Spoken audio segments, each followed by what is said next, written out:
Quais são os elementos que se utiliza no algoritmo? Como que eu vou trabalhar o algoritmo? Como que eu vou escrever? Né? Eu falei lá atrás que existem regras para a escrita de algoritmos. Né? Bom, quais são essas regras? Eu preciso utilizar elementos pré-definidos, né? E convencionados universalmente, mundialmente. Né? E entre esses elementos nós temos os comandos de entrada e saída. O que é isso, comandos de entrada e saída? Quando eu vou receber uma informação do usuário, então no algoritmo eu tenho que representar, né, em algum lugar ali do texto que eu vou receber uma entrada do usuário. Né? Então eu vou utilizar comandos de entrada. Por exemplo, leia. Né? Leia significa que o usuário vai escrever alguma coisa. Leia X.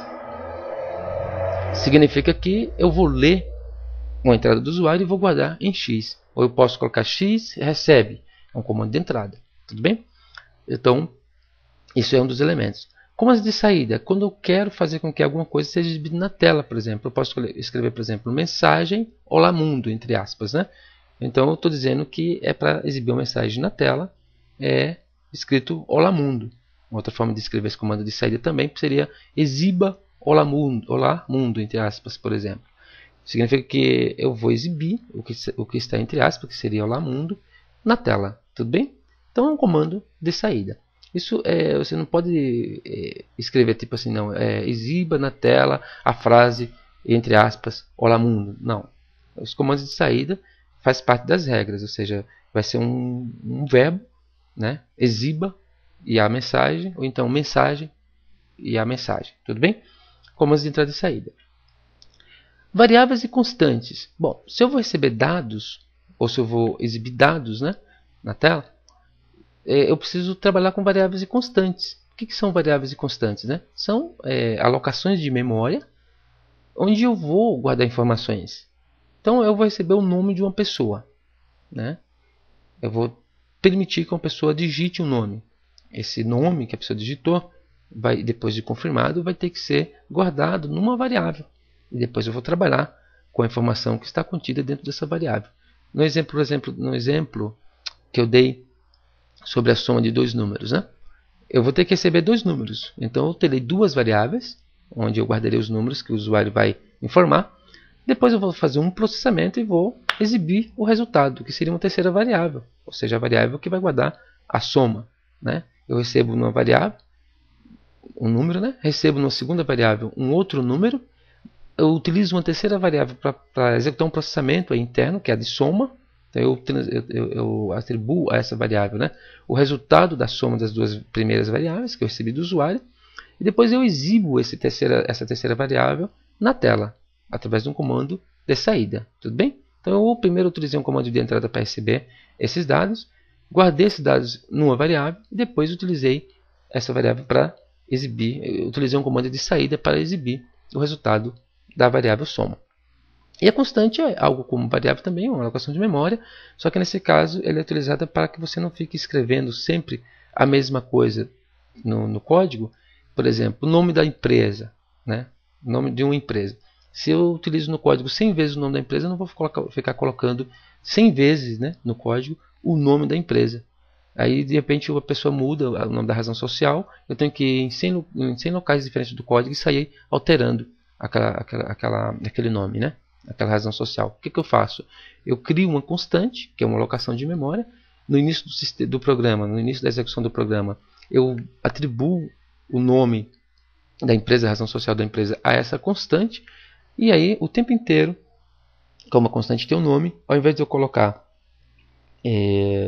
o nome, a razão social em si, como um texto, nos 100 lugares onde eu vou utilizar a razão social, eu faço referência àquela constante. Digamos que o nome da constante é razão social.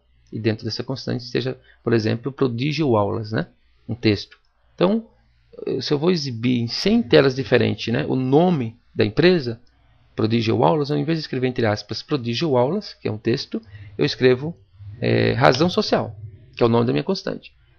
Em 100 lugares diferentes, em 100 telas diferentes. Se eu mudar o nome da minha razão social, então eu vou simplesmente na constante, altero na constante, isso aí vai se repercutir nos 100 lugares onde eu estou utilizando isso aí, tudo bem? Então o conceito de variáveis e constante vai ser estudado também em algoritmos. E um outro elemento é o processamento de dados, ou seja, nós vamos ter comandos que vai processar dados, por exemplo, né? Soma recebe número 1 mais número 2. Soma é o nome de uma variável, número 1 é o nome de uma outra variável, número 2 é o nome de uma segunda variável, né?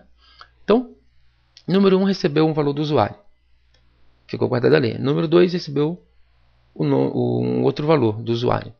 E soma agora vai receber a soma dos dois números, ou seja, soma recebe número 1 mais número 2.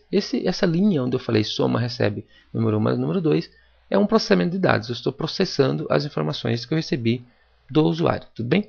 E vamos trabalhar, para me processar esses dados, né, nós vamos ter que trabalhar as estruturas de programação. Existem estruturas de programação, são como carcaças, são como modelos, vamos dizer assim, que todas as linguagens de programação utilizam, uns de uma forma ou de outra, ou seja, existem diferenças sutis, né, entre uma linguagem de programação e outra, mas todas elas utilizam estruturas de programação. Por exemplo, estruturas de decisão, estruturas de repetição e assim por diante, como nós vamos ver nos próximos slides, tudo bem? Nos próximos vídeos. Muito bem. Quais são os objetivos do algoritmo, né? Do ponto de vista pedagógico, ele serve para desenvolver a lógica. Então, escrevendo algoritmos, eu vou estar desenvolvendo a minha lógica de programação, né? Ainda do ponto de vista pedagógico também, eu vou, ao desenvolver algoritmos, né, ao escrever algoritmos, eu vou assimilar a técnica de programação. Como que se programa? Como que o computador pensa?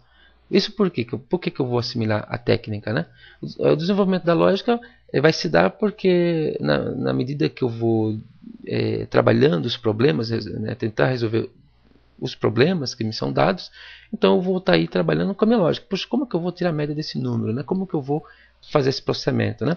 Então eu vou desenvolvendo a lógica em si, como que eu resolvo o problema. A assimilação da técnica não, já é uma coisa mais específica, ou seja, como que o computador pensa, como que as linguagens de programação trabalham, né? Como que eu escrevo